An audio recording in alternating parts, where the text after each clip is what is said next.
வணக்கம். ஒரு அறிவிப்போடு ஆரம்பிக்கலாம். நம்மளோட டெக்னிக்கல் அனாலிசிஸ் ட்ரைனிங் ஆரம்பிச்சிருக்கிறோம் 6 months பேக்கு அண்ட் கம்ப்ளீட்டாக ரைட் எங்கள் கூட நீங்கள் வந்து ட்ராவல் பண்ணலாம். டே டு டே பேசிஸில் நிறைய விஷயங்கள் நம்ம டிஸ்கஸ் பண்ணலாம். தனிப்பட்ட முறையில் நீங்கள் ஃபோன் பண்ணி கேட்கலாம். ரைட், எனக்கு இந்த ப்ராப்ளம் இருக்குது, இந்த ஸ்டாக் பற்றி கேட்கணும், ரைட், இந்த ஸ்டாக் பற்றி நீங்கள் என்ன அடிக்கிறீங்கன்றது எங்கள் டீம்கிட்ட ஃபோன் பண்ணி கேட்கலாம். உங்களுக்கு கைடன்ஸ் கிடைக்கும். அது வேறு விஷயம். வாரம் நிறைய விஷயத்த நம்ம டிஸ்கஸ் பண்ணுவோம். அண்ட் சார்ட்ஸ், நிறைய சார்ட்ஸை வந்து நம்ம குரூப்பில் டிஸ்கஸ் பண்ணுவோம். டெஃபினெட்லி அது எல்லாமே வந்து இது மாதிரி சமயத்தில் யூஸ்ஃபுல்லாக இருக்கும். ரியலாக என்ன நடக்குதுன்றது நீங்கள் தெரிஞ்சிக்க முடியும். பிரச்சனை இருக்கும்போது தானே உங்களுக்கு ட்ரைனிங் தேவைப்படும். அந்த சமயத்தில் வந்து கூட இருக்கிறது வந்து எவ்வளோ யூஸ்ஃபுல்லாக இருக்குன்றது நிறைய பேர் புரிஞ்சிருப்பீங்க. இது ஒன்று. ரெண்டாவது, கம்ப்ளீட் கேண்டில் ஸ்டிக்லேருந்து ஆரம்பித்து எலியட்ஸ் வேவ் வரைக்கும் போகிறோம். இன்பிட்வீனில் வந்து chart patterns, drawing tools, option buying, selling, open interest, in particular option Greeks கம்ப்ளீட்டாக பிரித்து மேயிரும். அண்ட் நீங்கள் சொந்தமாக ஸ்டாக் செலெக்ஷன்ஸ் பண்ண முடியும், இன்ட்ராடே பண்ண முடியும், ஸ்விங் ட்ரேட் பண்ண முடியும், லாங் டேர்ம் இன்வெஸ்ட்மெண்ட்ஸ் பண்ண முடியும். எந்த ஸ்டாக்கை எக்ஸிட் பண்ண முடியுன்றது நீங்கள் டிசைட் பண்ணுவீங்க. இது கற்றுக்கணும்னு விருப்பப்பட்டால் கால் பண்ணுங்கள். எங்கள் கால் சென்டர் நம்பருக்கு 9444468888க்கு வாங்க. இன்றைக்கி மார்க்கெட் பார்க்கலாம். செப்டம்பர் 27 ஒரு உச்சத்தை பார்த்தோம்.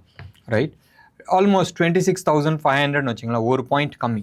நம்ம கத்திக்கிட்டே இருந்தோம். ஆல்மோஸ்ட் ஒரு 10 நாளைக்கு முன்னாடியே நம்ம வந்து கத்த ஆரம்பித்தோம். அப்போ இதை வந்து வந்துட்டோம், அடுத்த சில நாட்கள் தான் இருக்குன்ற லெவலில் தான் சொல்லிட்டு இருந்தேன்.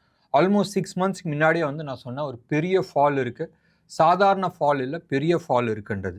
இந்த ஃபால் வந்து இன்றைக்கி நீங்கள் பார்க்குறது வந்து நிஜமாகவே இது ஃபால் கிடையாது. நான் எதிர்பார்க்குற ஃபால் வந்து வேறு ஃபால். நான் அடிக்கடி வந்து ஒன்று சொல்லிகிட்டு இருக்கேன். பிரச்சனைகள் இந்த middle east, right, Israel Iran பிரச்சனையிலேருந்து வராது, இல்லை யுக்ரைன் ரஷ்யா வார்லேருந்து வராது. இது ஜுஜுபி. வரப்போகிற ப்ராப்ளம் வந்து ஒன்று சைனாலேருந்து வரும், இல்லை யூஎஸ்லேருந்து வரும். இதுதான் வந்து சிக்னல் காட்டுது. சார்ட் வைஸ் நீங்கள் எடுத்துக்கிட்டீங்கன்னு சொன்னால் இதுதான் ப்ராப்ளம்ன்றது நம்ம பேசிகிட்டு இருக்கோம். நேத்தும் எலி அம்னமாக ஓடுது. சைனா ஏன் இந்தியா கூட அக்ரிமெண்ட் போட்டுக்கிட்டாங்க? 4 வருஷம் வீம்பு பிடிச்ச ஆள் வந்து திடீர்னு வந்து ஏன் ஒத்துக்கிட்டான்? கேள்வி வருமா இல்லையா? கொஞ்சம் யோசனை பண்ணி பாருங்கள், கொஞ்சம் சொரிஞ்சு பாருங்கள், கொஞ்சம் அரசியல் ரீதியாக நீங்கள் யோசனை பண்ணி பாருங்கள். ஒரு அரசியல்வாதியாக நின்று நீங்கள் யோசனை பண்ணி பாருங்கள், உங்களுக்கு ஜியோ பாலிட்டிக்ஸ் புரியும். இது ஒன்று. ரெண்டாவது, மார்கன் ஸ்டான்லி, ரைட், அவங்க வந்து ஒரு ஸ்டேட்மெண்ட் கொடுத்துருக்குறாங்க. இந்த ஸ்டேட்மெண்ட் வந்து நான் ஆல்மோஸ்ட் லாஸ்ட் 6-7 மாதமாக நான் வந்து சொல்லிகிட்டு இருக்கேன். லாஸ்ட் 10 வருஷத்தில், ரைட், 24 இருக்கிறோம், 14 2014 2024 வரைக்கும் S&P 500, லைக் நம்ம டவ் ஜோன்ஸுன்றோம், அவங்க S&P 500ன்றாங்க. டவ் ஜோன்ஸை வந்து நம்ம வந்து பார்க்கலாம் நிஃப்டி 50 மாதிரி. S&P 500ன்றது நம்ம நிஃப்டி ஃபியூச்சர்ஸ் மாதிரி, இல்லை நிஃப்டி பீஸ் மாதிரி இன்வெஸ்ட் பண்ணலாம். அந்த S&P 500 வந்து லாஸ்ட் 14 இயர்ஸில் பீரியடில் CAGR, compounded annual growth rate 13% இருந்திருக்கு. எவ்வளோ? 13% இருந்திருக்கு. 13%ன்றது பெரிய விஷயம் வெஸ்டர்ன் வேர்ல்டை பொறுத்த வரைக்கும். அவனுக்குலாம் 6-7% மேலே வந்தாவே அது பெரிய விஷயம். சரி, இது ஒரு சைடு இருக்கட்டும். அவங்க வந்து சொல்கிறாங்க அடுத்த 10 வருஷம் 2034 வரைக்கும் இது 3% வளர்ந்தால் பெரிய விஷயம். எப்படி? 3% வளர்ந்தால் பெரிய விஷயம். இதுக்கு காரணம் இண்டெக்ஸ், ரைட், அது வந்து நேரோ ஆகிட்டே வருது. நீங்கள் இந்தியாவில் எடுத்துங்க, நிஃப்டி 50ன்றோம். நிஃப்டி 50யோட வெயிட்டேஜ் கிடையாது, டாப் 10 தான். நான் எப்பயுமே நான் வந்து ஜோஹோ மீட்டிங் ஆகட்டும், இல்லை இங்கே கூட நிறைய தரம் வந்து சொல்லியிருக்கேன், டாப் 5 ஆர் டாப் 10. இந்த டாப் 10 வந்து ஆல்மோஸ்ட் 60% எடுத்துக்குது. மீதி இருக்கிற 40 வந்து மேபி ஒரு 35% எடுத்துக்குது. ஸோ டாப் 10 எடுத்துக்கிட்டிங்கன்னா ஆல்மோஸ்ட் 60-65% வெயிட்டேஜ் எடுத்துகிட்டு போயிடுது. இதே கதை தான் யூஎஸ்லேயும். நீங்கள் எடுத்து பாருங்கள், Dow Jones or S&P 500, whatever you want to call it, இது வந்து மேலே இழுத்துக்கிட்டு போகிறது வந்து லாஸ்ட் 3 months ஆர் 4 months எடுத்துக்கிட்டிங்கன்னா மேக்னிஃபிசன்ட் 7 கம்பெனி தான் வந்து பிடிச்சி தூக்கிட்டு போகிறோம். அண்ட் லாஸ்ட் 1 மாதமாக வெறும் 5 கம்பெனி தான். அண்ட் லாஸ்ட் 1 வாரமாக வெறும் 3 கம்பெனி தான். எவ்வளோ நாள் இப்போ இழுத்துட்டு போக முடியும்? எங்கேயாச்சும் ஒரு இடத்துல டப்புன்னு புட்டுக்குச்சுன்னா பெருசாக கீழே விழுவும்ல, அந்த கதை தான் வந்து ஆக போகுது. ஸோ இண்டெக்ஸ் வந்து 50 கிடையாது, அது வந்து 10, 5, 3ன்னு இப்படி வந்துருச்சு. உலகத்தையே பொருளாதாரத்தை வந்து 2 கம்பெனி தூக்கிட்டு போகுதுன்னு சொன்னால் ரிஸ்க் ஃபேக்டர் ரொம்ப இருக்குது. ஸோ ரிஸ்க் எங்கேயாச்சும் ஒரு இடத்துல நீங்கள் லிவரேஜ் பண்ணி ஆகணும்ல, டீரிஸ்க் பண்ணி ஆகணும்ல, அந்த விஷயந்தான் வந்து நடக்குது. அண்ட் இது பெயின்ஃபுல்லாக இருக்குன்றதை நான் அடிக்கடி சொல்லிட்டு இருக்கேன். இந்தியா கதை தனியாக வச்சுங்க, உலகத்தை பற்றி நம்ம பேசிகிட்டு இருக்கோம், உலக பொருளாதாரத்தை பற்றி நம்ம பேசிகிட்டு இருக்கோம். பெரிய ரிஸ்க் இருக்குது. 2024 விடுங்க, இங்கே தான் ஆரம்பம் போட்டிருக்கு, பிள்ளையார் சொல்லி ஆரம்பிச்சிருக்கிறோம். 2031 வரைக்கும் இப்படி தான் இருக்க போகுது ஆல்மோஸ்ட், ரைட்? இது என்ன பேசஸ்? ஹிஸ்ட்ரி எடுத்து பாருங்கள், அப்படியே 100 இயர் சைக்கிள் நீங்கள் எடுத்து பாருங்கள், உங்களுக்கு வந்து சில விஷயங்கள் புரியும். 1920, 1923, 24 எப்படி இருந்துச்சுன்னு பாருங்கள், 27ல் என்ன நடந்துச்சுன்னு பாருங்கள், 29ல் என்ன நடந்துச்சுன்றது பாருங்கள், சில விஷயங்கள் உங்களுக்கு புரியும். It's just a repetition of patterns. நான் பேட்டர்ன் ஸ்பெஷலைஸ்டு, ரைட்? ஒவ்வொரு இடத்துலையும் நான் வந்து பேட்டர்னை தான் நான் வந்து ரிப்பீட்டடாக நான் பார்த்துட்ருக்கேன். And that pattern is repeating.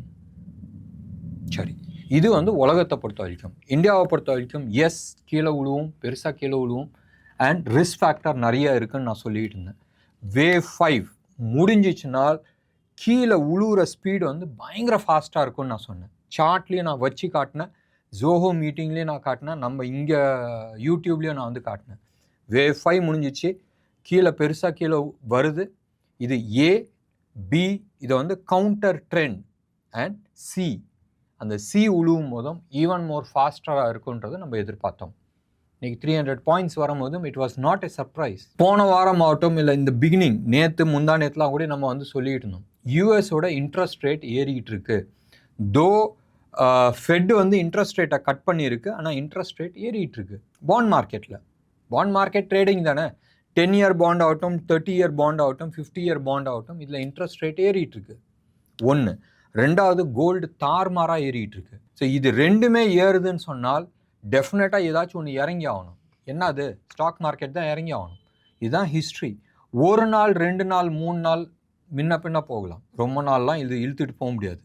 Gold எடுத்துங்க, ருப்பியை பொறுத்த வரைக்கும், ரைட், ஆல்மோஸ்ட் 84 rupees 8 பைசா அங்கே வந்து ட்ரேட் ஆகிட்டுருக்கு. நேற்றே வந்து 7 பைசா வந்து ஆல் டைம் ஹையில் இருந்துச்சு.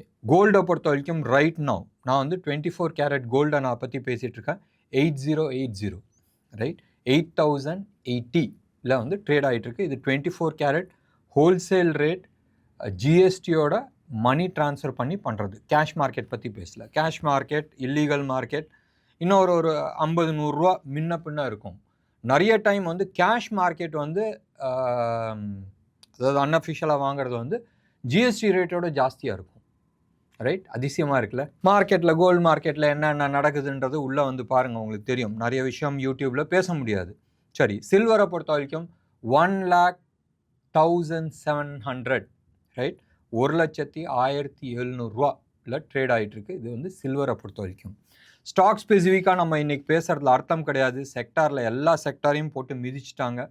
அண்ட் பெருசாக மிதித்ததை வந்து மெட்டல், ரைட், ரெண்டாவது மிதித்ததை வந்து ரியாலிட்டிஸ். மெட்டலை பொறுத்த வரைக்கும் எடுத்துக்கிட்டிங்கன்னு சொன்னால் ஹிந்து காப்பர். எனக்கு இன்னமும் புரியல ஹிந்து காப்பர்லாம் ஏன் போட்டு அடிக்கிறாங்கன்றது. பட் எனிவே 7% கீழே இறங்கியிருக்கு.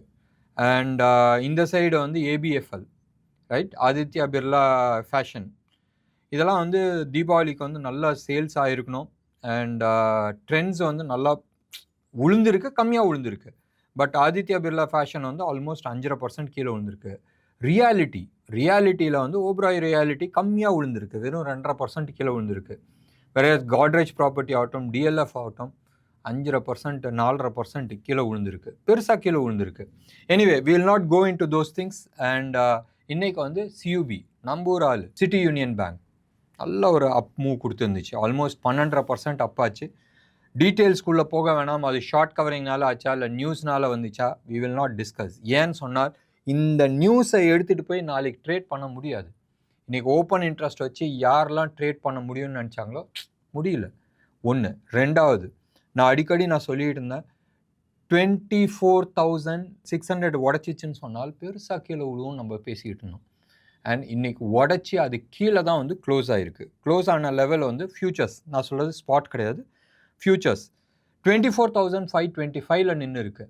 அப்போ 24 இஸ் அ ரியாலிட்டி. ஸோ இதை வந்து ஞாபகம் வச்சுங்க. இன்றைக்கி இன்ட்ராடே ஸ்விங் வந்து 431 பாயிண்ட்ஸ் ப்ரீமியமில் இருக்குது. மார்க்கெட் 53 பாயிண்ட்ஸ் ப்ரீமியமில் இருக்குது. நிஃப்டியை பொறுத்த வரைக்கும், பேங்க் நிஃப்டியை பொறுத்த வரைக்கும் இன்ட்ராடே வந்து 984 பாயிண்ட்ஸ் ஸ்விங்கு அண்ட் க்ளோஸ் ஆகும்போது -645 பாயிண்ட்ஸ் ப்ரீமியமில் இருக்குது. 137 பாயிண்ட்ஸ். மேபி மறுபடியும் நான் சொல்கிறேன், மேபி நாளைக்கு வந்து ஒரு புல் பேக் இருக்கலாம். இதுதான் வந்து டேட்டாஸை பொறுத்த வரைக்கும் சொல்லுது. நீங்கள் வந்து ஆப்ஷன் டேட்டாஸ் எடுத்துக்கிட்டீங்கன்னு சொன்னால் ஹையஸ்ட் கால் எங்கே எழுதியிருக்கிறாங்க, சம்வேர் க்ளோஸ் டு அபவுட் 25,000 எழுதியிருக்கிறாங்க. அடுத்தது வந்து 24,800 எழுதியிருக்கிறாங்க.